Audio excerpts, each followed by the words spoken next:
Góðan dag, kæru áheyrendur, sveitarstjórn og starfsmenn. Ég býð ykkur velkomin til fundar í sveitarstjórn Borgarbyggðar númer 274 og segi fund hér með settan. Til fundarins eru mættir aðalmenn, svo sem hér stendur Guðlaug Lind Eyglóardóttir, Davíð Sigurðsson, Eva Margrét Jónadóttir, Þórður Brynjarsson í fjarveru Eðvarðs Ólafs Traustasonar, Thelma Dögg Harðardóttir, Sigurður Guðmundsson, Sigrún Ólafsdóttir, Ragnhildur Eva Jónsdóttir, Bjarney Láradóttir Bjarnadóttir, Stefán Broddi Guðjónsson, Lilja Björg Ágústsdóttir, starfsmenn fundarins og Lilja Björg Ágústsdóttir, sviðsstjóri í fjármál og stjórnsýslu, ritar jafnframt fundargerð. Forseti óskar eftir að fá að bæta við einu máli á dagskrá og einni fundargerð að ræða mál númer 2510-053, húsnæðisáætlun 2026 sem kemur inn undir dagskrárlið 21 og fundargerð velferðarnefndar frá fundi númer 168 sem kemur þá undir dagskrárlið 30 og ég bið þá fulltrúa sem samþykkja þessa breytinga fyrir dagskrá að gefa merki. Og það samþykkt samhliða. Þá skulum við venju samkvæmt vinda okkur í fyrsta dagskrárlið sem er skýrsla sveitarstjóra. Ég bið Stefán Brodda Guðjónsson gjöra svo vel að koma í pontu. Gjöra svo vel, Stefán.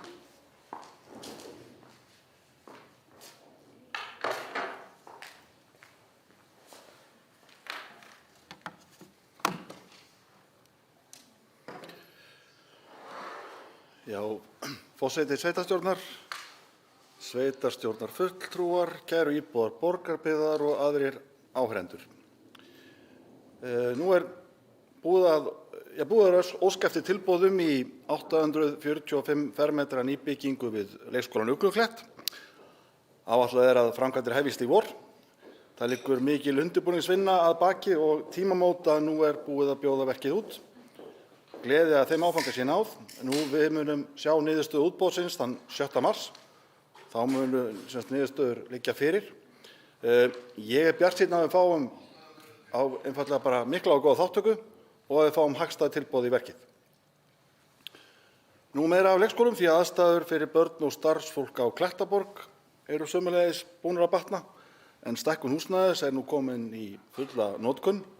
Vissulega þetta, svo getum kallað, tímabundið húsnæði og úr gámum svo má segja, en tímabundið húsnæði. En samt löngu tímabærar endurbætur sem að vonandi munu reynast afskaplega vel og bæta aðbúnað barna og starfsfólks verulega. Og það er gaman að nýja nafninu, Skarkalagata, þannig að andi Aðsteita Lindgren lifir góðu lífi á Klettaborg, hér eftir sem hingað til. Það eru umbætur í gangi í íþróttahúsinu í Borgarnesi með áherslu á endurbætur á Kallaklefa og áformar að þeim endurbótum ljúki nú í apríl. Í dag verða lögð fyrir sveitarstjórn tilboð í endurnýjun rennibrautar sundlaugarinnar í Borgarnesi. Það er ánægjulegt að tilboð sem bárust eru í samræmi við væntingar sveitarfélagsins, þannig að hér eftir verður lagt til að gengið verði að tilboða lagsbjóðanda. Við leggjum okkur öll fram að rennibrautin verði tilboð sem fyrst og áður en hásumar gengur í garð. Ég svona dálítið í þessari framkvæmda fréttum og í þeirri umræðu hér, en hér á eftir verður til umræðu endurbygging grunnskóla Borgarfjarðar á Kleppjárnsreykjum, drög að kostnaðaruppgjöri fyrir verkið í heild. Þau voru kynnt í byggðarráði í síðustu viku og eins og ég hef svarað til í fjölmiðlum eftir þá umræðu, þá þetta mikil vonbrigði að niðurstaðan sé 20% yfir tilboði. Eins vel og húsnæði lítur út og það er ánægjulegt að bjóða börnum og starfsfólki upp á fyrsta flokks aðstæður, þá varpar þessi framúrkeyrsla skugga á svona verkið og niðurstöðu þess og ég raunar afleitt að hún komi fram nú undir lok verks. Og við erum sannarlega að rýna hvað gerðist og horfum þá til þess hvað við getum gert, við starfsfólk og starfsmenn og sérfræðingar sveitarfélagsins og hvernig eftirlit okkar ráðgjafar fer fram og hvernig upplýsingar flæða á milli, allt frá verktaka og til í rauninni byggðarráðs og sveitarstjórnar fulltrúa. Hér eftir verður lögð fram umsögn sveitarfélagsins vegna samgönguáætlunar 2026 til 2040 og ég fæ kannski að staldra aðeins við þau atriði sem við höfum verið að nefna í þeim drögum að umsögn. Hugtakið samgöngufrelsi okkur ofarlega í huga og einhver leyti leiðarstef í nálgun sveitarfélagsins þegar kemur að samgöngumálum. Við einfaldlega vitum það að samgöngur eru algjört lykilatriði í að þétta raðirnar og að það sé svona velmegun og góð þjónusta í dreifbýlu, fjölkjarna, sameinuðu sveitarfélagi. En í búsetufrelsi felast tryggar og öruggar samgöngur innan sveitarfélags og milli sveitarfélaga og að við getum notið skóla, atvinnu, menningar og öryggis sem mest óháð búsetu. Það eru engin framlög til nýframkvæmda í Borgarbyggð í 5 ára aðgerðaáætlun til ársins 2030. Og við getum haft það bara í huga að Borgarbyggð 5% af landinu. Og ef fólk á leiðinu til milli höfuðborgarsvæðisins og Akureyrar þá 20% á leiðinni í Borgarbyggð. Og það 20% á leiðinni til Ísafjarðar. Þannig að Borgarbyggð svo sannarlega afskaplega mikilvægur hlekkur í samgönguæð landsins í heild. Fyrir utan alla tengivegina og hversu dreifbýlt sveitarfélagið og stofnvegina líka. En það eru vonbrigði að það séu engin ný framlög til nýframkvæmda í Borgarbyggð í 5 ára aðgerðaáætluninni til 2030 og framlög til Vesturlands, til nýframkvæmda á Vesturlandi, eru lægst meðal landshluta. Ég ætla því miður ekki að segja þetta komur óvart. Við áttum von á þessu, þetta lá svolítið í, en það voru ekki gerðar miklar tilraunir til breytinga á þeim áherslum sem höfðu þá verið lagðar fyrir í drögum á samgönguáætlun sem við horfðum á hér fyrir það bil 2 árum síðan. En þetta eru vissulega vonbrigði og það er á skjön við þá vanfjárfestingu sem verið hefur í vegakerfi Vesturlands síðustu áratugi. Þá veldur áhyggjum að svo virðist sem vegakerfið í Borgarbyggð muni að takmörkuðu leyti njóta góðs af framlögum til viðhalds og svo framlögum til tengivega. Umræðan gjaldtöku hefur verið dálítið ofarlega á baugi og vissulega rætt það að nýframkvæmdir verði fjármagnaðar að einhverju leyti með gjaldtöku.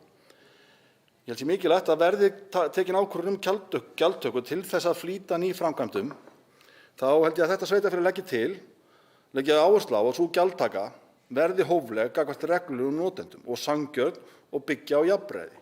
Og ég vil segja fyrir mitt leyti og ég held að fólk hljóti að taka undir það að það er auðvitað óásættanlegt ef þá endurvekja gjaldtöku á samgöngumannvirki eins og Hvalfjarðargöng sem þegar hafa verið fullu greidd, hvað sem þýðir þá að í raun og veru gjaldtakan einskorðist í raun og veru eina stofnleið út af höfuðborgarsvæðinu.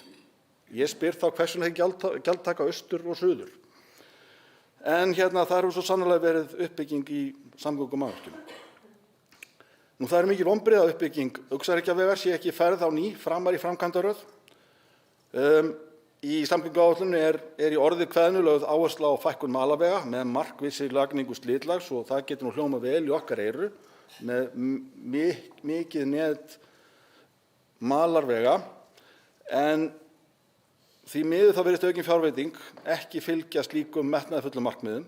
Ég held að við hljótum að leggja áherslu á það að framlög til tengivega verði aukin ekki bara í orðskrúði á pappír, heldur í fjárheimildum sömuleiðis, þannig að þessi markmið séu raunhæf. Við eins og ég nefndi áðan þá þekkjum við í Borgarbyggð mjög vel áskoranir sem fylgja víðfeðmum sameinuðum sveitarfélögum. Samgöngur einfaldlega bara lykillinn að árangri. Meðal markmiða sem í samgönguáætlun jákvæða byggðaþróun að unnið verði að því að almenningssamgöngur á landsbyggðinni verði efldar. Sérstaklega verði samgöngur innan vinnusóknarsvæða efldar eins og það stendur. Það skýtur í mjög skökku við að á sama tíma og þessar áherslur eru lagðar fram í samgönguáætlun ríkisstjórnarinnar að til standi að hætta fjármögnun á mjög vel heppnuðum tilraunaverkefnum sem eru að festa sig í sessi á sviði almenningssamgangna. Nú stendur til dæmis yfir varnarbarátta íbúa Borgarbyggðar varðar framhald aksturs á leið 81, en hún hefur gegnt lykilhlutverki í stóru sameinuðu sveitarfélagi. En auðvitað fögnum við í Borgarbyggð þeirri umræðu sem hefur verið og í raun vitundarvakning ástand vega á Vesturlandi. Uppbygging vegkafla á Snæfellsnesvegi svo sannarlega kærkomin, en leiðir mikilvægt að beina sjónum að Heydalsvegi sem tengir Skógarströnd við Borgarbyggð. Í samgönguáætlun síðan gert ráð fyrir áframhaldandi vanfjármögnun á viðhaldi girðinga. Það raun og veru virðist bara vera nákvæmlega sama tala í sama Excel-skjalinu ár eftir ár. Og það eru vonbrigði þar sem ástand girðinga í ólestri mjög víða meðfram vegum í sveitarfélaginu. Það hefur verið þungbært að fylgjast með þeim stormi sem hefur staðið Háskólann á Bifröst. Ég vona svo innilega að honum muni nú linna. Ég hef átt gott samstarf við Margréti, fráfarandi rektor, og þakka fyrir það. Og ég hlakka til uppbyggilegs samstarfs við settan rektor Ólöfu Þorvarðardóttur. Það má segja að þræðirnir milli sveitarfélagsins og Bifrastar hafi mestmegnis verið tvíþættir að undanförnu. Annars vegar að standa saman að uppbyggingu háskólasamfélags í Borgarbyggð og svo hitt að vinna að sjálfbærri uppbyggingu á þorpinu á Bifröst. Ég ætla bara að ítreka það að sveitarfélagið Borgarbyggð hefur ávallt verið tilbúið og boðið og búið til samstarfs farsæla uppbyggingu á Bifröst og ég vona svo sannarlega að okkur takist að ganga saman í takt að jákvæðri uppbyggingu á Bifröst með nýjum stjórnendum, nýjum rektor skólans og skólanum og öðrum stjórnendum skólans og stjórn skólans. Það var góður fundur í gær í þingkamri á vegum Fjallshlíðardeildar Þverárhlíðar. Var því miður sjálfur fjarri góðu gamni en heyrt á mínu fólki að samtal hafi verið gott og opnað á samstarf, samvinnu eða sameiningar jafnvel, svona þar sem finna má sameiginlegan ávinning. Það nú bara fyrir mestu að samtalið sé tekið og rætt opinskátt sem að leiði til aukinnar hagkvæmni og jákvæðari uppbyggingar í okkar samfélagi. Undirbúningsstjórn sameiningar Borgarbyggðar og Skorradalshrepps, hún hittist reglulega. Það bara góð vinna í gangi og sameiningu verður lokið líkur í framhaldi að kosningum til sveitarstjórnar nú í vor. Svo rétt í lokin, þá verður hér á eftir lögð fram til staðfestingar stefna félagslegt leiguhúsnæði. Með henni erum við að skapa ramma fyrir sveitarfélagið að vinna eftir, svo við getum til dæmis átt samstarf við óhagnaðardrifin leigufélög uppbyggingu okkar félagslega húsnæðis. Markmiðið að stuðla að því að við getum boðið leigutökum upp á húsnæði sem hentar betur þeirra þörfum og svona unnið skilvirkara starf og betra starf í öllu viðhaldi og utanumhaldi húsnæðis sem við bjóðum okkar skjólstæðingum og þjónustuþegum upp á. Þetta samtal við leigufélög í gangi og við að meta kostnaði á sem getur falist í samstarfi við þau. En ég veit að hér hefur bara stiklað á bara örfáum atriðum í því fjölmarga sem við erum að fást við í daglegum rekstri sveitarfélagsins og hefur verið að koma inn á borð kjörinna fulltrúa í sveitarstjórn og ráðamannanefndum sveitarfélagsins. En ég læt staðar numið í bili og hlakka til að eiga góðan fund með ykkur hér á eftir. Takk fyrir.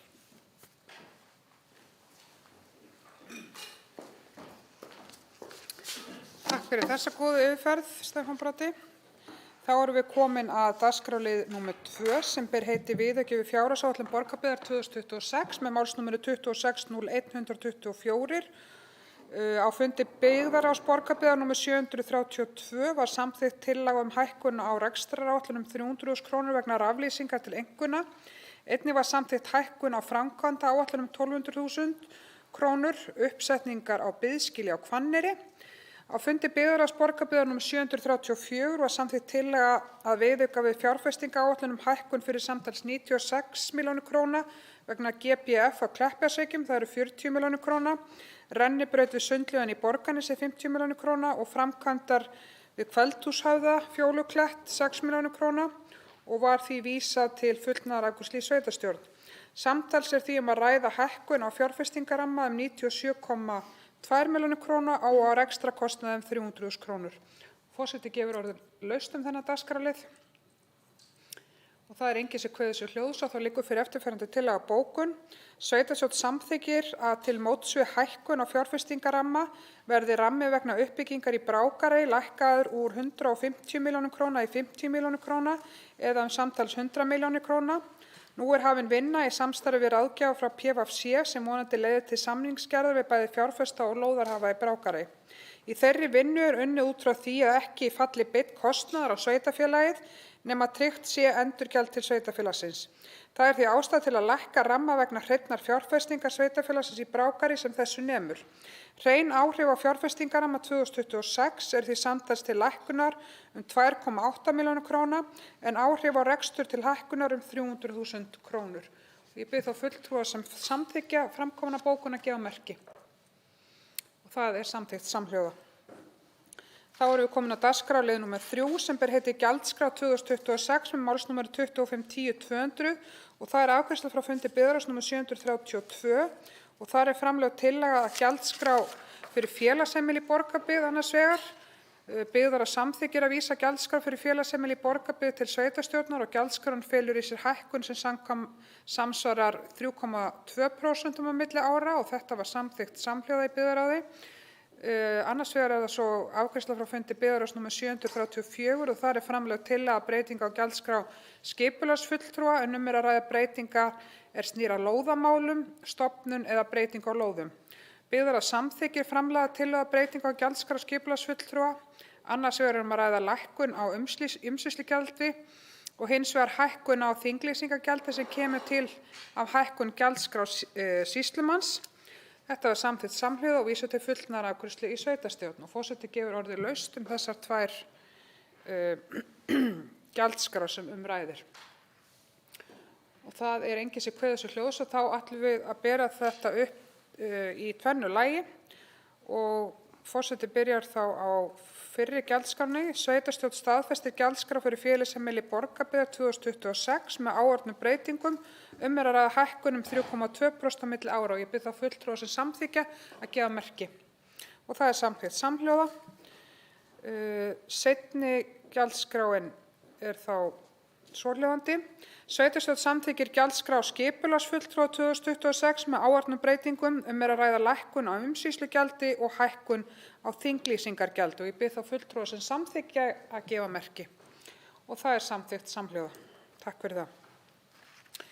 Fjórði liður á dagskrá ber heitið erindi til innviðaráðuneytisins, staðfesting sameiningar með málsnúmeri 2602-078 og þar er lagt fram erindi til innviðaráðuneytisins vegna sameiningar Borgarbyggðar og Skorradalshrepps þar sem listuð eru upp helstu verkefni stjórnar til undirbúnings sameiningar sveitarfélaganna. Og forseti gefur orðið laust þennan dagskrárlið. Það er enginn sem kveður sér hljóðs og það liggur fyrir eftirfarandi tillaga bókun. Sveitarstjórn samþykkir bréf undirbúningsstjórnarinnar og þau verkefni sem þar er listað upp og ég bið þá fulltrúa sem samþykkja að gefa merki. Og það er samþykkt samhljóða. 5. dagskrárliður lýtur að sama máli svo að segja.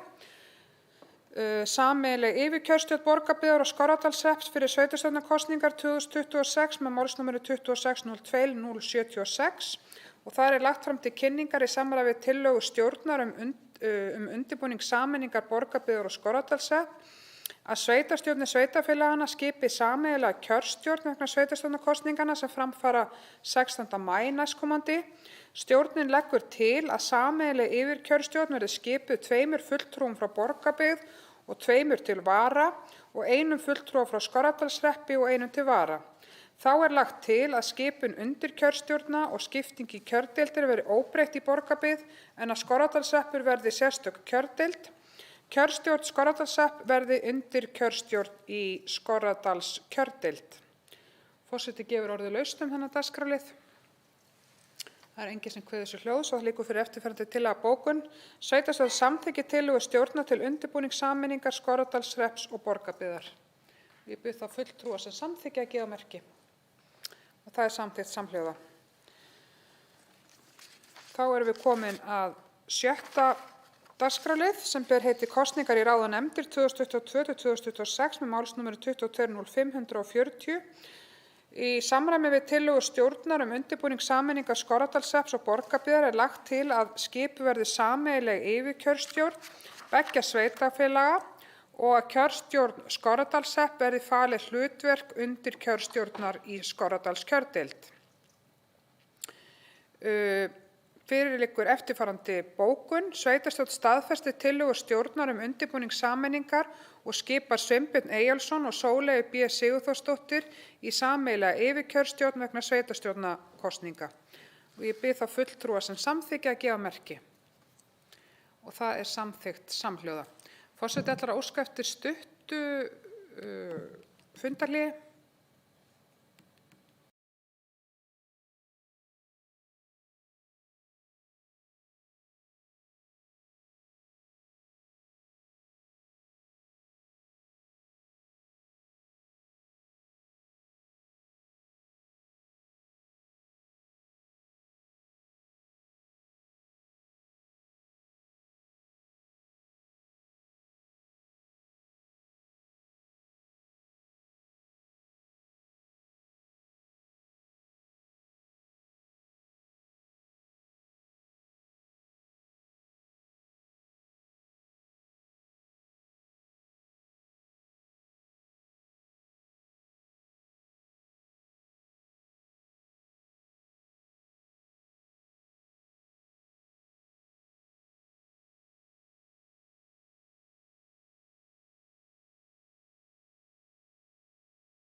Já, takk fyrir það. Við erum hérna í dagskrárlið númer 7 sem kosningar í ráð og nefndir og við ætlum bara að halda á. Hvað sagði ég? Við erum í 7. dagskrárlið, kosning í ráð og nefndir. Það vantaði hérna nöfn varamanna hjá okkur. Það var ástæða fyrir því að við gerðum hér fundarhlé og forseti ætlar því að bera hérna upp aftur tillögu stjórnar undirbúning sameiningar að skipan. Og sem þá svohljóðandi. Sveitarstjórn staðfestir tillögu stjórnar undirbúning sameiginlega og skipar Sveinbjörn Eyjólfsson og Sóleyju B. Sigurþórsdóttur í sameiginlega yfirkjörstjórn vegna sveitarstjórnarkosninga. Varamenn þeirra eru Ólafur Pálsson og Ingibjörg Jónasdóttir og ég bið þá fulltrúa sem samþykkja að gefa merki. Og það samþykkt samhljóða. Við erum þá komin í dagskrárlið númer 7 sem frumvarp til laga lagareldi með málsnúmeri 2601-242.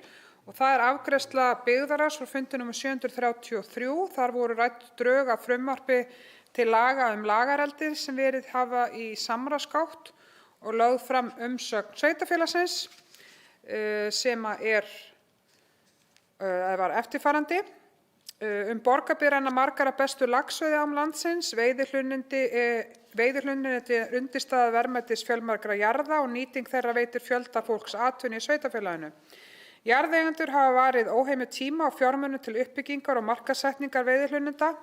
Þá hafa upprekstarfélög og sveitarfélagið sjálft talsverðar tekjur af veiðirétti. Ímynd svæðisins og sjálfsmynd íbúa nátengt lax- og silungsveiði. Íbúar víða í Borgarbyggð hafa miklar áhyggjur af uppbyggingu sjókvíaeldis við Ísland. Ef illa fer og villtir stofnar bera skaða af, fæli það í sér fjárhagslegt áfall fyrir sveitarfélagið og íbúa þess. Tjónið á lífríkinu væri óbætanlegt. Mjög sterk hreyfing innan sveitarfélagsins sem telur að stöðva eigi með öllu laxeldi í sjó við Ísland. Markmið frumvarpsins að uppbygging laxeldis verði sjálfbær og ábyrg og tryggi vernd villtra nytjastofna. Borgarbyggð óttast hins vegar að frumvarpið tryggi ekki nægilega að þessum markmiðum verði fylgt eftir í framkvæmd.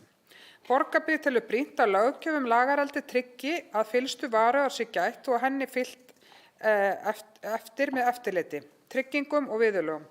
Þannig mikilvægt að frumvarpið tryggi að veiðiréttarhöfum og sveitarfélögum yrði bætt að fullu tjón ef áfall í laxeldi leiðir af sér tjón á lífríki laxveiðiáa að svo miklu leyti sem það hægt. Að mati Borgarbyggðar ástæða til að styrkja frumvarpið hvað varðar vernd lífríkis í ám og tryggja að hagsmunir veiðiréttarhafa séu metnir til jafns við aðra hagsmuni. Borgarbyggð lýsir yfir áhuga á að koma að frekari vinnu við lagasetninguna. Og þetta var samþykkt samhljóða í byggðarráði og forseti gefur orðið laust þennan dagskrárlið. Og það enginn sem kveður sér hljóðs og þá bið ég þá fulltrúa sem samþykkja framkomna bókun. Sveitarstjórn tekur undir bókun byggðarráðs sem drög að frumvarpi til laga lagareldi. Það eru 8 sem samþykkja, einhver sem situr hjá. Já, og enginn á móti. 1 situr hjá og 8 með. Þá erum við komin að 8. dagskrárlið sem ber heitið kæra til úrskurðarnefndar upplýsingamál með málsnúmeri 2601-152 og það afgreiðsla frá fundi byggðarráðs númer 733. Þar framlögð tilkynning frá úrskurðarnefnd upplýsingamál kæru sem borist hefur frá ICAN ehf. Vegna synjunar aðgang að gögnum. Þetta var framlagt og sveitarstjóra falið að svara. Það afgreiðsla frá fundi byggðarráðs frá fundi númer 734. Framlagt svar Borgarbyggðar til úrskurðarnefndar upplýsingamál vegna kæru til nefndarinnar barst frá ICAN ehf. Vegna synjunar aðgang að gögnum. Það var framlagt og samþykkt samhljóða og forseti gefur orðið laust þennan dagskrárlið. Það enginn sem kveður sér hljóð þá hér bara raun að ræða framlögð gögn.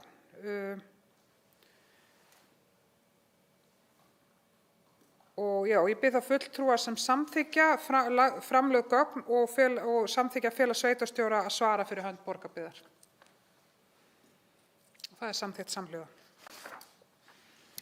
9. dagskrárliður ber heitið stjórnsýslukæra íbúasamtakanna Sólar til framtíðar með málsnúmeri 2601-074. Það afgreiðsla frá fundi byggðarráðs númer 733. Það framlögð stjórnsýslukæra sem innviðaráðuneytinu hefur borist frá samtökunum Sól til framtíðar þar sem kærð ákvörðun sveitarstjórnar Borgarbyggðar frá 11. desember 2025 um að hafna beiðni kærenda að fram fari söfnun undirskrifta vegna samþykktar sveitarfélagsins á aðalskipulagi Borgarbyggðar. Kæra og drög að greinargerð sveitarfélagsins voru lögð fram, byggðar á samþykki framlaga greinargerð og felur sveitarstjóra að senda til innviðaráðuneytisins. Og forseti gefur orðið laust þennan dagskrárlið. Það er enginn sem kveður sér hljóðs. Þá liggur fyrir eftirfarandi bókun. Sveitarstjórn staðfesti framlaga greinargerð sveitarfélagsins í málinu. Við bið þá fulltrúa sem samþykkja að gefa merki. Og það er samþykkt samhljóða. Við erum komin að 10. dagskrárlið sem ber heitið fundargerðir stjórnar sameiningu Borgarbyggðar og Skorradalshrepps, málsnúmeru 2512-169 og þar er lögð fram fundargerð frá stjórn sameiningu Borgarbyggðar og Skorradalshrepps frá fundum númer 1, 2 og 3. Forseti gefur orðið laust. Það er enginn sem kveður sér hljóðs og þá teljast þær fundargerðir framlagðar til kynningar. Dagskrárliður númer 11 ber heitið félagslegt leiguhúsnæði málsnúmeri 1810-002. Það er afgreiðsla frá fundi byggðarráðs númer 734.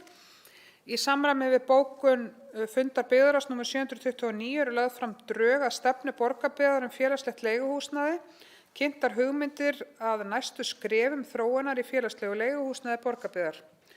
Drög að stefnu Borgarbyggðar félagslegt leiguhúsnæði styðja það markmið að sveitarfélag geti boðið leiguhúsnæði fyrir skjólstæðinga sína í samstarfi við óhagnaðardrifin leigufélag. Hún stuðlar að því að tryggja leigutökum húsnæði sem fellur betur á þörfum þeirra.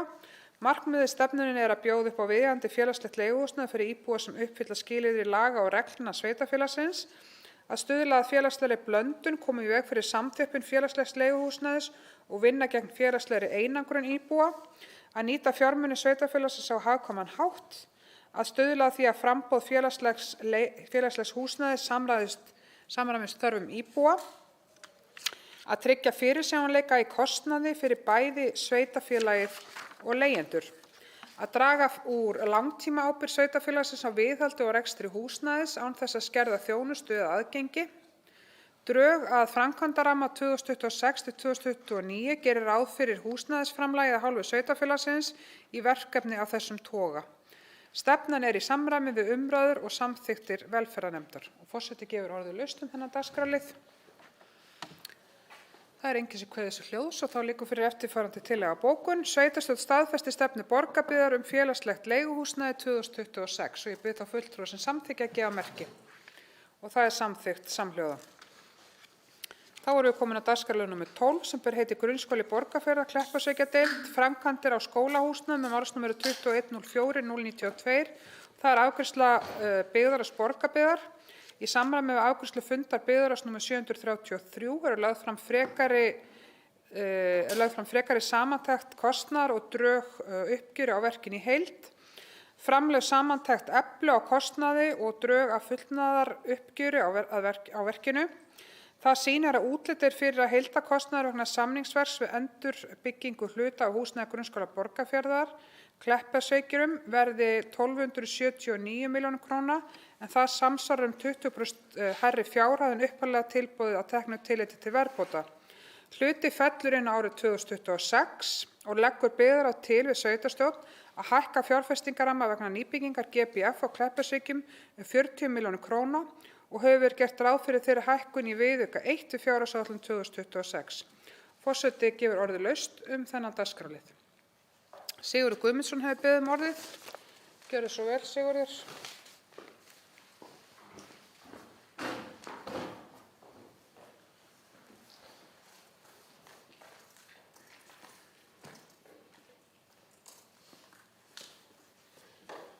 Forseti, sveitarstjóri, sveitarstjórnarfulltrúar og aðrir áheyrendur.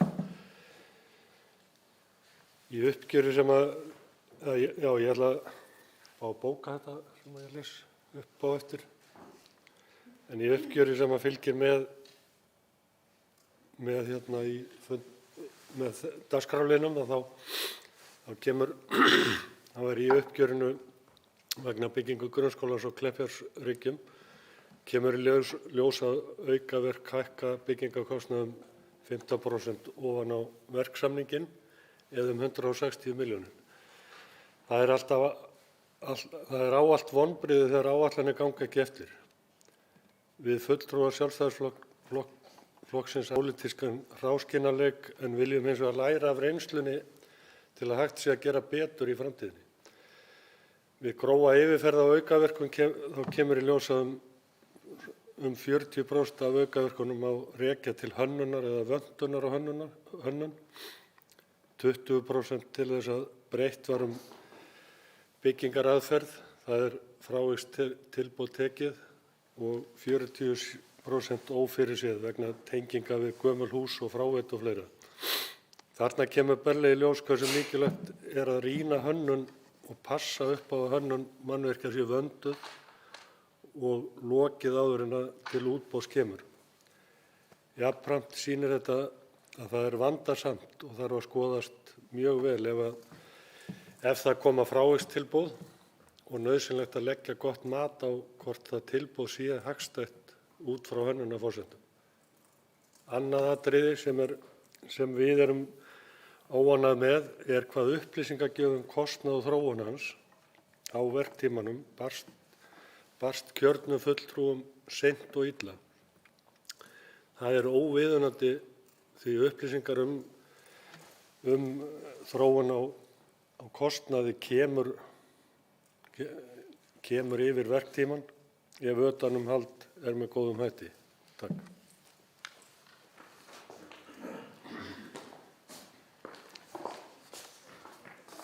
Takk fyrir það. Davíð Sigurðsson hefur beðið um orðið. Gjörðu svo vel, Davíð.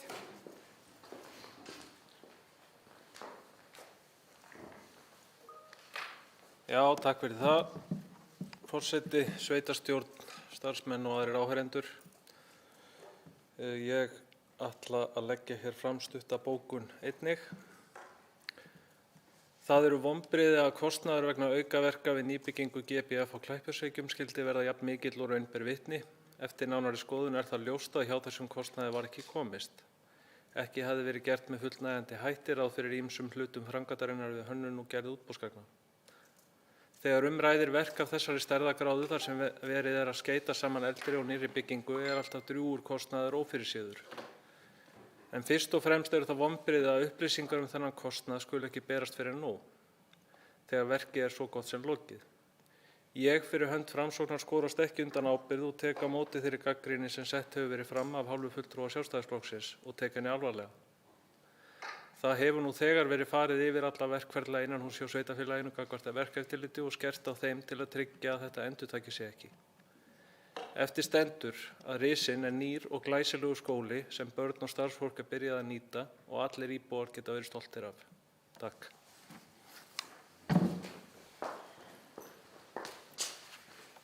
Takk fyrir það, Davíð, og orðið ennþá laust 12. lið á dagskrá. Það enginn sem kveður sér hljóðs. Þá liggur fyrir eftirfarandi tillaga bókun. Sveitarstjórn staðfestir að hækka skuli fjárfestingarramma vegna nýbyggingar GBF á Kleppjárnsreykjum 40 milljónir króna og hefur verið gert ráð fyrir þeirri hækkun í viðauka 1 við fjárhagsáætlun 2026 og ég bið þá fulltrúa sem samþykkja framkomna bókun að gefa merki. Og það samþykkt samhljóða. Við erum komin að 13. dagskrárlið sem heitir krafa vegna verklauna með málsnúmeru 25-12-018 og það afgreiðsla frá fundi byggðarráðs númer 734. Það lögð fram greinargerð borgarbyggðar í málinu. Forseti gefur orðið laust þennan dagskrárlið. Það enginn sem kveður sér hljóðs og það liggur fyrir eftirfarandi tillaga bókun. Sveitarstjórn staðfestir greinargerð borgarbyggðar í málinu. Og ég bið þá fulltrúa sem samþykkja gefa merki og það samþykkt samhljóða. Þá erum við komin að 14. dagskrárlið sem ber heitið Vatnsrennibraut við Sundlaug í Borgarnesi með málsnúmeru 25-11-072. Það afgreiðsla frá fundi byggðarráðs númer 734. Það lögð fram opnunarskýrsla fyrirspurnar í endurnýjun vatnsrennibrautar í Sundlauginni í Borgarnesi og til fundarins kom Hlynur Ólafsson, verkefnastjóri á skipulags- og umhverfissviði. Það lögð fram með fyrirvara reikni og/eða innsláttarvillur. Sveitarstjóra falið að vinna málið áfram og leggja fyrir sveitarstjórn sem hér gert í dag og forseti gefur orðið laust þennan dagskrárlið. Og það enginn sem kveður sér hljóðs og þá liggur fyrir eftirfarandi tillaga bókun. Samþykkt að taka tilboði á Óskarsson sem var lægstbjóðandi í útboði verksins samanber opnunarskýrslu dagsetta 3.2.2026.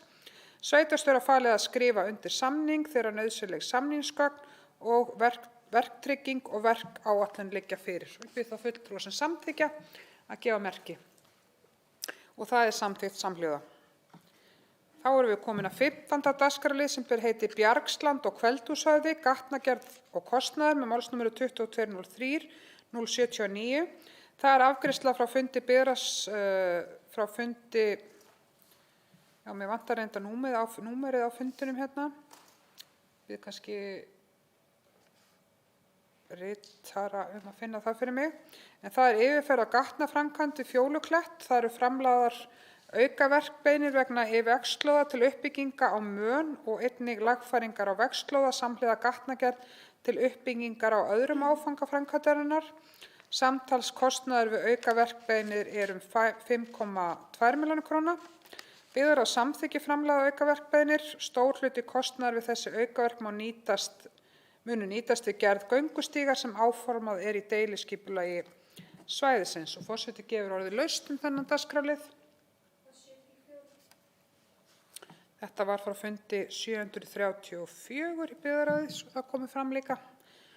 Það er enginn sem kveður sér hljóðs og það liggur fyrir eftirfarandi tillaga bókun. Sveitarstjórn samþykki framlagðar aukaverkbeiðnir að fjárhæð 5,2 milljónir króna vegna gatnaframkvæmdar yfir Fjóluklett. Gert hefur verið ráð fyrir kostnaðarauka í viðauka 1 og ég bið þá fulltrúa sem samþykkja að gefa merki. Það er samþykkt samhljóða.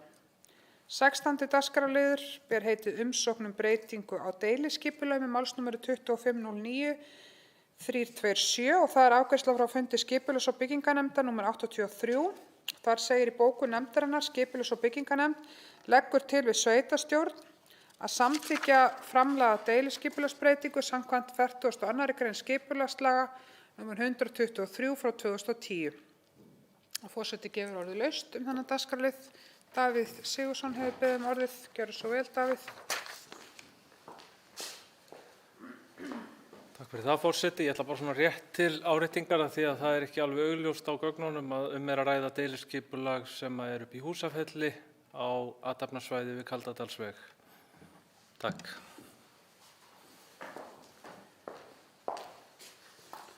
Takk fyrir það, Davíð, og orðið er ennþá laust þennan 16. lið hér á dagskrá í dag. Það er enginn sem kveður sér hljóðs og það liggur fyrir eftirfarandi tillaga bókun.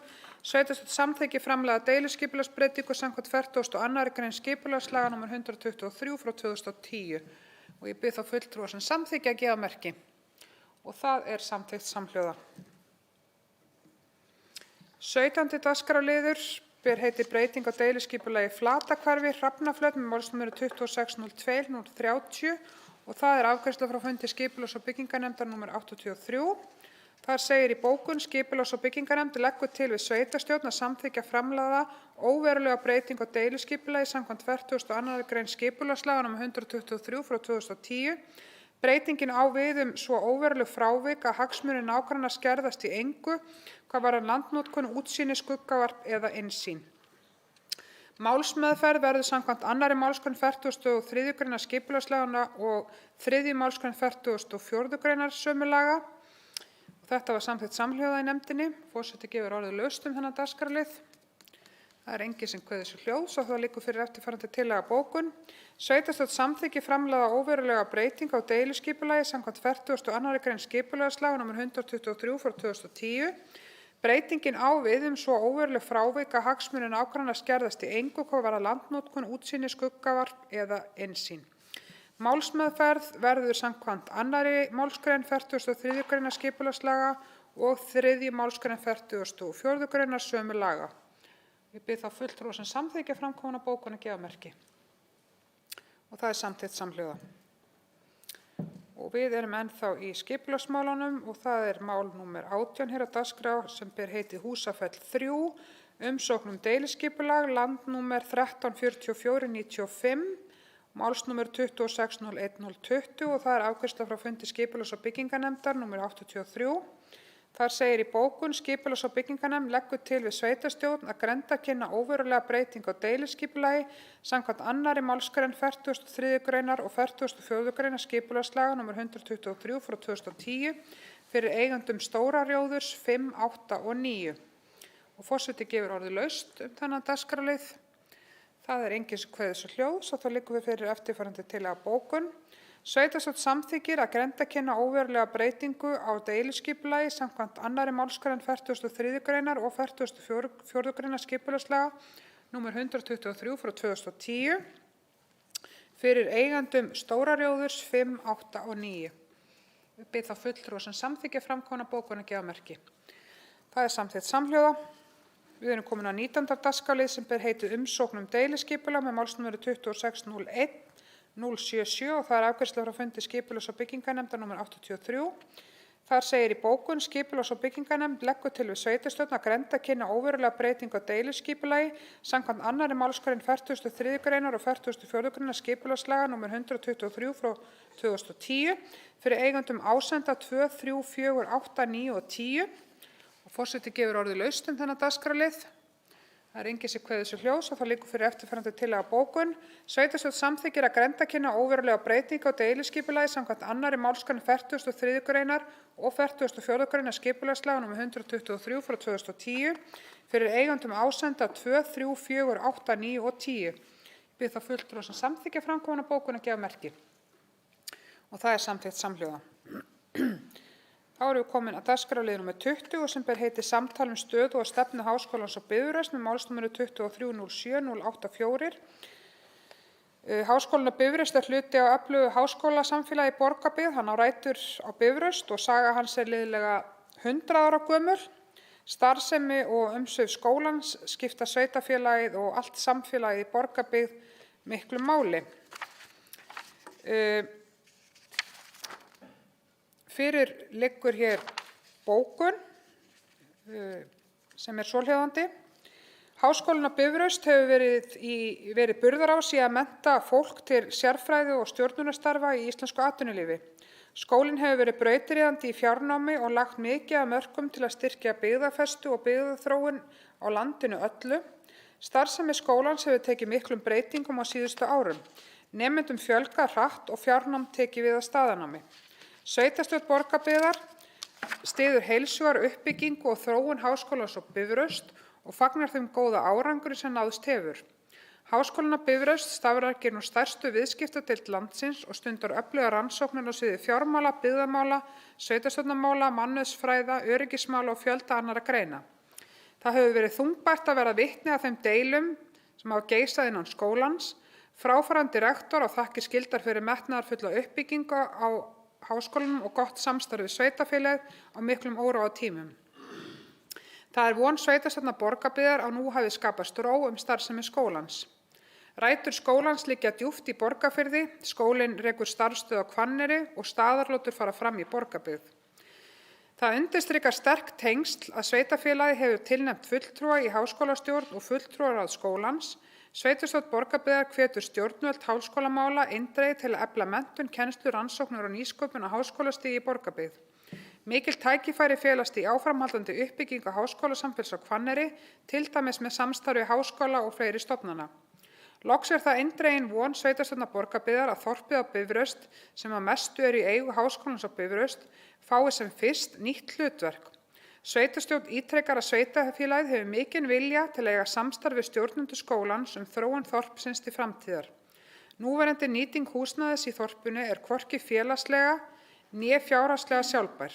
Sýn sveitarfélagsins er á Bifröst festi rætur á nýjan leik starfsemi sem tryggir uppbyggingu, búsetu og atvinnulífs og endurbætur húsnæðis, sveitarfélaginu og samfélaginu í Borgarbyggð til heilla. Og ég bið þá fulltrúa sem samþykkja þessa bókun að gefa merki. Og það er samþykkt samhljóða af sveitarstjórn.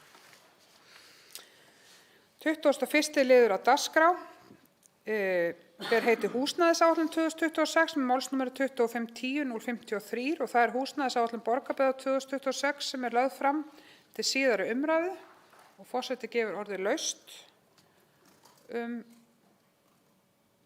þennan dagskrárlið. Það er enginn sem kveður sér hljóðs og það liggur fyrir eftirfarandi tillaga bókun. Sveitarstjórn staðfestir húsnæðisáætlun Borgarbyggðar og felur sveitarstjóra að birta hana. Ég bið þá fulltrúa sem samþykkja að gefa merki. Og það er samþykkt samhljóða. Þá erum við komin að 22. lið á dagskrá sem er samgönguáætlun 2026-2040 með málsnúmeri 2512-053.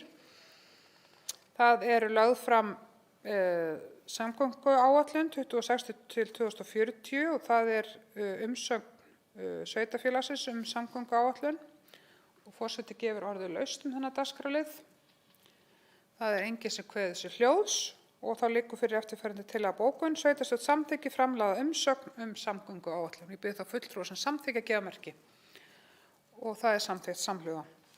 Þá höfum við lokið þeim hluta í þessari dagskrá sem lýtur að staðfestingum eða samþykktum og erum komin að fundargerðum og það fyrst fundargerð Byggðarráðs frá fundi númer 732 og forseti gefur orðið laust þessa fundargerð og það enginn sem kveður sér hljóðs og þá telst hún framlögð. 24. liður á dagskrá fundargerð Byggðarráðs frá fundi númer 733 og forseti gefur orðið laust þessa fundargerð. Það enginn sem kveður sér hljóðs og þá telst hún framlögð. 25. liður á dagskrá fundargerð frá fundi Byggðarráðs númer 734 og forseti gefur orðið laust þessa fundargerð. Það enginn sem kveður sér hljóðs og þá telst hún framlögð. Þá erum við komin á 26. lið á dagskrá sem fundargerð skipulags- og byggingarnefndar frá fundi númer 83 og ég bið formann nefndarinnar, Davíð Sigurðsson, að koma hér upp og fara yfir dagskrána. Gjörðu svo vel, Davíð.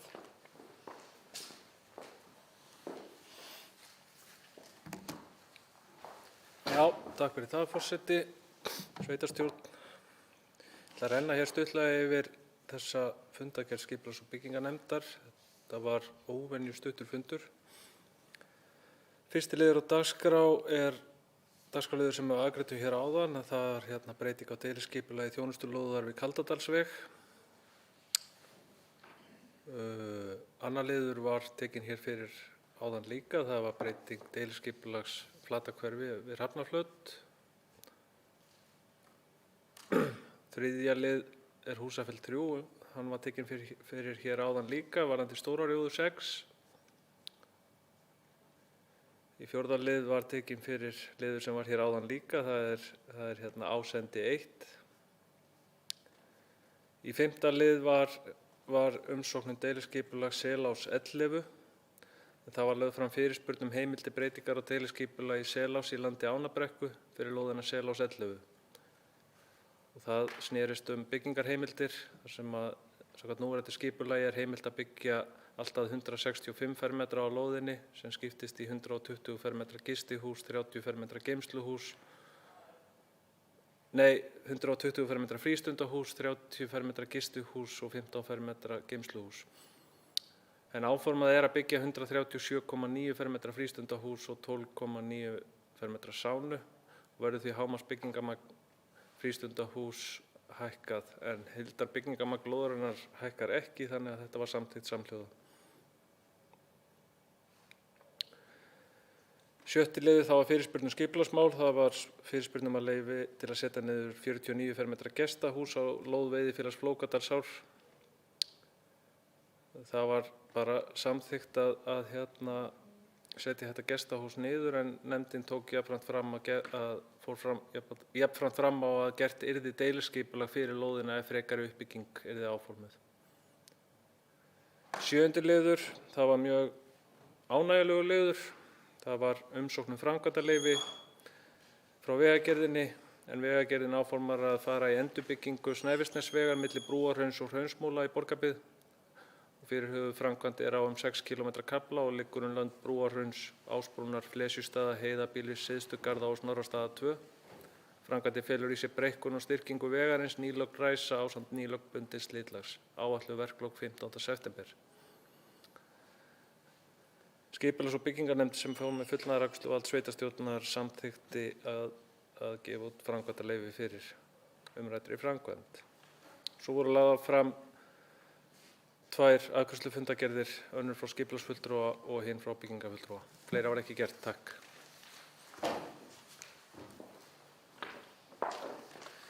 Takk fyrir það, Davíð, og orðið laust fundargerð skipulags- og byggingarnefndar. Það enginn sem kveður sér hljóðs, þá telst hún framlögð. Þá erum við komin á dagskrárliði númer 27 og það fundargerð frá fundi umhverfis- og landbúnaðarnefndar frá fundi númer 85 og ég bið Sigrúnu Ólafsdóttur formann nefndarinnar að koma hér fara yfir dagskrána. Gjörðu svo vel. fyrir. Forseti, sveitarstjórn, starfsmenn og aðrir áheyrendur. Þá er komið að því að fara yfir fundargerð nr. 85 umhverfis- og landbúnaðarnefndar. Þetta var eins og Davíð nefndi hérna með skipulags- og byggingarnefndarfundin, hann var stuttur og það var líka hjá okkur. Þetta voru fáir dagskrárliðir en það teygðist nú samt sem áður úr spjallinu þessa liði. Fyrst á dagskrá var vangaveltur varðandi framtíðarskipulag á Bjarnhólum og þar var farið yfir það deiliskipulag sem þar í gildi og rætt framtíðarhugmyndir hvað varðar þetta svæði.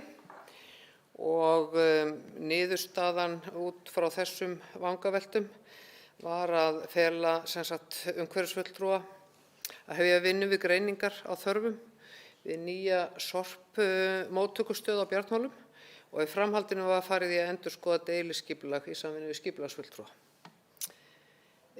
Númer 2 var mál sem nú búið að vera óþægilega oft á dagskrá en vonandi fer nú að sjást fyrir endan á því, en það málefni þess að hirða rúlluplast og kannski í ljósi þess sem á undan gengið að þá kannski bera fæðst orð minnsta ábyrgð, en við erum vongóð að þetta sé að fara til betri vegar og það verið að gera úrlausnir sem gera það að verkum að vonandi verður farið í það á fullum krafti á næstu dögum og vikum að hreinsa upp það sem að safnast hefur upp. Þriðji liður á dagskránni voru kynningamál varðandi sorpþjónustuna. Það var rætt útgáfa kynningarefni sem tengt sorpmálunum yfir höfuð. Og svona í framhald af því að þá kemur árleg umræða þetta þegar búið að leggja á fasteignagjöld og bara þau gjöld sem að lögð eru á árlega eigendur fasteigna. Að þá koma margar fyrirspurnir til starfsfólks sveitarfélagsins og jafnvel kjörinna fulltrúa og þá svona kemur það oft upp að það kannski eitthvað sem að þarf að kynna miklu betur, eitthvað einstaka dæmi innan þessa málaflokks sem bara býsna stór og þetta í raun og veru víðfeðmt sveitarfélag með mismunandi, hvað maður að segja, það sorphirðudagatala bæði fyrir þéttbýli og dreifbýli og það eru náttúrulega 4 tunnur, það gámastöðin upp á Sólbakka sem að fólk notar mikið, það eru vangaveltur varðandi flokkun og hvað hægt að gera betur og það var svona ákveðið að stíga það skref að reyna að gera svona upplýsingabækling sem að þarna kæmi sem allra mest fram þessi málefni. Og hann í vinnslu og væntanlega getum við farið að sýna einhverja afurð á næsta fundi. Þannig að við svona hugsuðum að þetta myndi vera mjög til hægðarauka fyrir notendur og starfsmenn sveitarfélagsins. Fleira var ekki gert á þessum fundi, þannig að ég þakka bara fyrir. Takk fyrir það, Sigrún. Og orðið laust fundargerð umhverfis- og landbúnaðarnefndar frá fundi nr. 85. Sigurður Guðmundsson hefur beðið orðið.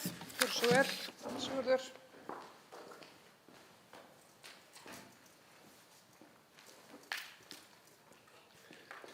Forseti, sveitarstjóri, sveitarstjórnarfulltrúar og aðrir gestir, áheyrendur. Ég kem hérna upp til þess að undir máli 27 söfnun á plasti. Ég langaði að biðja smá nánari útskýringar á því hvernig eigi að leysa hirðun á plastinu. Þannig að við höfum svona allar upplýsingar það. Þetta hvílir nokkuð þungt á fólki. Takk fyrir það, Sigurður. Sigrún, gjörðu svo vel. Já, forseti, sveitarstjórn og aðrir áheyrendur, mér það ljúft og skylt að upplýsa það hvar það mál stendur. Þannig að þegar að sorpmálin voru boðin út og gengið frá nýjum samningum eftir síðasta útboð, að þá kom í ljós að það var töluverð hækkun á þessum lið sem ekki lögbundið verkefni sveitarfélaganna standa í. En það var samdóma álit nefndarinnar að þetta væri samt sem áður verkefni sem að við vildum framkvæma frá hendi sveitarfélagsins og í góðu samstarfi við bændur. Eins og margoft hefur komið hérna fram að þá gekk þetta ekki eins vel eins og við vildum þegar við skiptum verktaka og við þurftum að bregðast við aftur í þessu máli, þannig að við þurftum að taka aðrar beygjur til þess að reyna að þjónusta betur. Og á þessum grýtta vegi að þá eruðu margar hindranir sem að settu strik í reikninginn. Þar á meðal það að sá aðili, endurvinnslu aðili sem að var að taka við plastinu frá okkur, að þar var bilun í kerfinu og það þurfti að hægja á móttök á plastinu og stoppaði það bara alveg töluverðan tíma. Þetta hafði það að segja að það var ekki hægt að safna nema bara ákveðnu magni, sem sagt frá í raun og veru bændum, og það safnaðist upp hér í Borgarnesi án þess að væri keyrt í burtu þangað sem átti að endurvinna það. Þetta í raun og veru gerði það að verkum að þar sem að við hættum söfnun á rúlluplasti í júlí, þannig að vorferðin í fyrra var ekki farin, og þegar að þetta stopp kom að þá ekki búið að safna nema frá töluvert fáum bæjum, svona í heildarsamhenginu, kannski svona 30–40% af þeim bæjum sem að eru með mikið magn af rúlluplasti eða bara magn af því. Þannig að staðan núna í síðustu viku var þannig að það var töluvert af bæjum sem hafði ekki verið safnað síðan í fyrrasumar, sérst í júlí-ágúst, og skiljanlega fólk orðið afar þreytt á því. Það stendur samt til bóta því að það bara svona, ég vil kannski ekki alveg segja það upphátt fyrir en að ég er búin að fá alveg hvað maður að segja, samninga bara til þess að lesa yfir varðandi áframhaldandi samstarf, en það allavega góðar líkur á því að það verði farið í þetta á miklum krafti núna bara á allra næstu dögum. Það hins vegar aðeins og vonbrigði að við gátum ekki tekið þennan snúning sem að við ætluðum okkur, og það mun aðeins hafa kannski svona vonandi smávægileg áhrif á það að söfnunin fer kannski fram örlítið öðru vísi, og þá er ég að tala frágang á plasti. Eins og við vorum að leggja upp með þetta, þá var svona meiri möguleikar og menn hefðu frjálsari hendur á því hvernig þeir væri að skila þess af sér. En það alveg ljóst að ef að þessi samningur gengur eftir sem nú í farvatninu, að þá mun það verða þannig að það verða að gera töluverða kröfur að það verði mjög vel gengi frá plastinu, sem náttúrulega bara hið besta mál. Það náttúrulega ætti allir að gera það. Annarkvort að þá sé plastið þjappað í fiskikari og það sé eingöngu bara plast sem að hirðingaraðilinn tekur, ekki í áburðarpókum eða einhverjum öðrum ílátum. Og það þarf að litasortera plastið. Það þarf að taka, þetta náttúrulega, fyrir þá sem ekki vita, þá þetta gjarnan mest af þessu hvítt, svart og grænt, og það þarf að litaflokka. Það var eitthvað sem við sáum fram á að við hefðum geta sloppið við ef við höfum farið hina leiðina, og eins með þetta dæmi með að safna saman í áburðarpoka. En bara svo það sé sagt, ef þetta gengur eftir, þá bara vona ég að þetta gangi hratt og örugglega fyrir sig. En ég hvet líka hluta að eigandi aðila, eða það er að segja bændur, til þess að ganga þá vel frá þessu, þannig að þetta gangi hratt og vel og verði svona, hvað maður að segja, auðvelt og bara komist í fasta rútínu. Því að það bara leiðilegt að segja frá því að í þessu brölt okkar allra þá höfum við líka upplifað það að það lítur þannig út að bara móttaka og bara vinnsla á rúlluplasti til endurvinnslu, að það séu svona ákveðnir þröskuldar á leiðinni þar, og fyrirtæki sem hafa verið að taka þetta, ekki bara það sem við höfum verið að skipta við, bara heldur almennt, og jafnvel hjá þeim fyrirtækjum sem eru að flytja þetta erlendis, það virðist vera hægagangur og stopp á móttöku á þessu. Þannig að það hafa ýmis ljón verið í veginum, en við reynum að vera bjartsýn og vona það að þetta sé í síðasta sinn sem við ræðum rúlluplast allavega sinni. Takk. Takk fyrir þessa góðu upplýsingar, Sigrún. Forseti gefur ennþá orðið laust fundargerð umhverfis- og landbúnaðarnefndar. Það enginn sem kveður sér hljóðs og þá telst hún framlögð. Þá eru hér næst á dagskrá fundargerð fræðslunefndar, og það fundargerð frá fundi fræðslunefndar nr. 249. Formaður nefndarinnar er ekki á staðnum en orðið er aftur á móti laust þessa fundargerð og væntanlega einhverjir hér á nefndinni sem gætu svarað ef einhverjar spurningar koma upp. Þannig að forseti gefur orðið laust fundargerð fræðslunefndar frá fundi nr. 249. Og það er enginn sem kveður sig hljóðs og þá telst hún framlögð. Og það er þá fundargerð frá fundi fræðslunefndar nr. 250 og forseti gefur orðið laust þá fundargerð. Það er enginn sem kveður sig hljóðs og þá telst hún framlögð. Þá ætla ég að biðja varaforseta að taka við fundarstjórn. Gjörðu svo vel, Eva Margrét Jónadóttir. Við erum á dagskrárliði númer 30 sem er síðasti dagskrárliður þessarar fundar. Það er fundargerð velferðarnefndar númer 168 og ég ætla að biðja formann nefndarinnar Guðveigu Glódóttur að fara yfir fundargerðina. Gjörðu svo vel. Takk fyrir það. Það er einmitt fundargerð frá fundi velferðarnefndar númer 168 sem haldin var 3. febrúar síðastliðinn. Fyrsta mál á dagskrá var trúnaðarbók. Annar dagskrárliður ber heitið samræmda greiðslur til stuðningsfjölskyldna og þar fórum við yfir í rauninni þá vinnu sem hefur staðið í hjá verkefnahóp sem samanstendur af fagaðilum hjá hverju sveitarfélagi á Vesturlandi sem hafa verið því að skoða gjaldskrá fyrir greiðslu stuðningsfjölskyldna og forsendur þeirra og með það markmiði að samræma þessa gjaldskrár og velferðarnefnd ánægð með þessa vinnu og þakkar þessum verkefnahóp fyrir sitt framlag í því að móta grunn að sameiginlegri gjaldskrá hér á Vesturlandi og nefndir samþykkir í rauninni fyrir sitt leyti að þessi gjaldskrá verði uppfærð í samræmi við það sem fram kom á fundinum.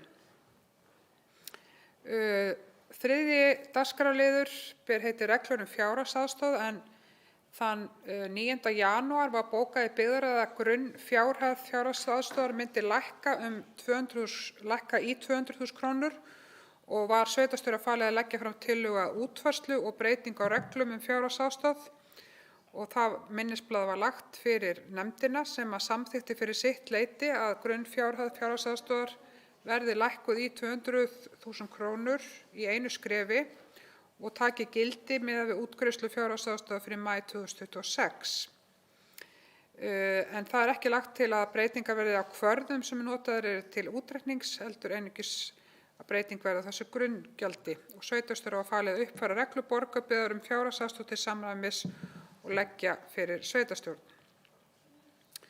Fjórði dagskrárliður ber heitið skammtímadvöl fyrir fötluð börn og ungmenni og við höfum svo sem rætt þetta áður hér inni en sveitarfélög á Vesturlandi hafa átt í samráði við Þroskahjálp á Vesturlandi brýna þörf fyrir uppbyggingu á skammtímadvalar fyrir fötluð börn á Vesturlandi og með sameiginlegri viljayfirlýsingu lýstu aðilar vilja sínu til að vinna saman að framgangi verkefnisins með það markmið að tryggja börnum og fjölskyldum þeirra örugga og faglega þjónustu á svæðinu.